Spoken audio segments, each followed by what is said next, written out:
three churches. You know, Bishop Wellington Boone. Anybody heard the name Wellington Boone? He's deep in North Carolina and in the South. Strong black campus ministries. I preached this conference once, and they never invited me back. So Wellington Boone was given money by Pat Robertson to start black campus ministries. And so clearly, what's the man who run, not InterVarsity, but the other one, Campus Crusade. They weren't going to really, they just couldn't get inroads into black communities. Plus, they don't like black people, so that's a little problematic. And so he gave money to, Pat Robertson gave money to start a group called Youth United, right? So it's an alternative to InterVarsity, which had liberal tendencies. And so Pat Robertson is funding the creation of black campus ministries, and they're huge, like in Atlanta, which is deeply problematic because their politics around sex and sexuality are so problematic that they oppose the university giving condoms out. And so you have the largest concentration of African Americans between 18 and 25 on the AU complex, where Morehouse, Spelman, Clark all are. You have the largest concentration of African Americans with AIDS per capita in that space. But the implication is because they're opposing condom giveaways. Also, in Uganda had done an amazing job on AIDS. It was an international model on AIDS reduction. Since Rick Warren has been there, you can trace an exponential increase in AIDS and HIV infection because of the anti-condom stuff, right? And so I think that so you can just look at the implications of that, but those funding structures are there in such a way that they have real implications on the life chances. The other thing is that, like, guys, who knows the God Box? Everybody? The Interfaith Church Center, the Inner Church Center on right by Riverside, right by Columbia and Union. One of the strategic mistakes made by the mainline denominations is that because rent had gotten so high, they made a decision to move. So they all went to their places. So the United Church of Christ, where I belong, I'm a clergyman for it now, is in Cleveland. I think the Presbyterians are in Kentucky now. So all of them used to be in the same office. And so that meant when the Institute for Religion and Democracy started screwing with one of them, you could walk across the hall and said, "Do you know this, folks?" They said, "Yeah, they're messing with us too." So we can organize as the denomination against them. When they made a decision to leave the God Box, it was a strategic error because so they didn't have the kind of interdenominational relationships, just basically by virtue of the architecture of being able to walk across the street.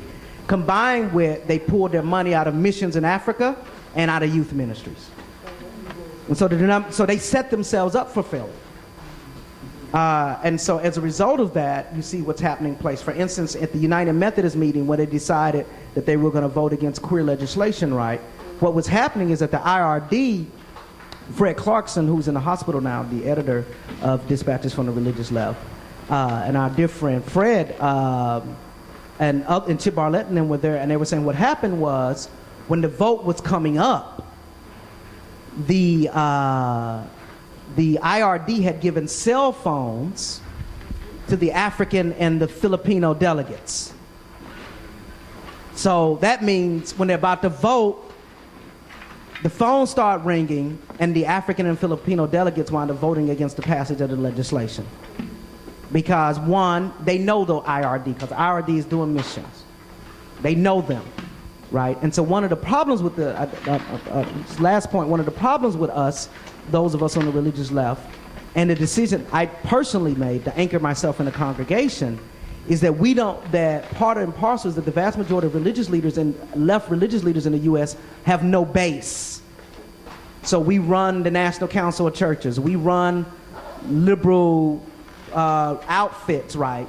But because we have no real authentic base and no pastoral authority, meaning that we don't bury them, we don't marry them, we don't have a sensitivity to the realities of what people face every day, it makes us a little bit abstract. And we don't run missions, right? So my church, we work with this crazy group of African feminists out of Mali who built a school system with their hands, right? So that's a different kind of mission, right? Because Mali's going to come back on the radar screen soon because there's some oil reserves there. So that's what I think in addition to the money, it's also the networks and the institutions that are deeply problematic. And I promise, Nathan, that's my last long answer. I have a question, Mr. Sharlett, again about this issue of spiritual and not religious.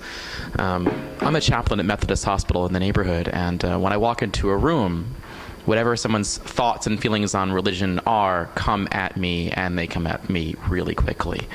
And generally speaking, though, the spiritually and not religious, the social networking term, the Facebook term maybe, really do want to talk to me.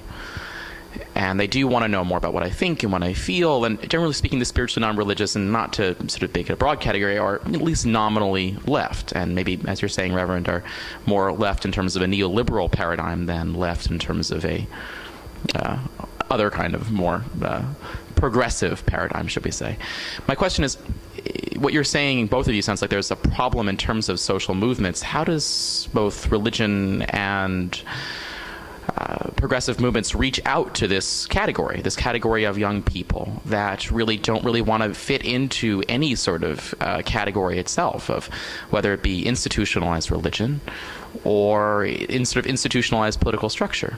And is there a danger in people continuing to sort of walk this I'm spiritual but path? Well, I mean, I should say also, look, I'm not a chaplain, so I don't have to deal with people in the hospital who say, I'm not going to go to someone in the hospital. What do you mean you're spiritual but not religious? You're all wrong. I didn't think you did. I mean, that's the privilege of a writer, which is to be contentious and so on. But also to say, yeah, I mean, I think the argument is, it's only, I don't know if dangerous is the right word. It is homogenizing. There's certainly, there's no question of that. It's ahistorical.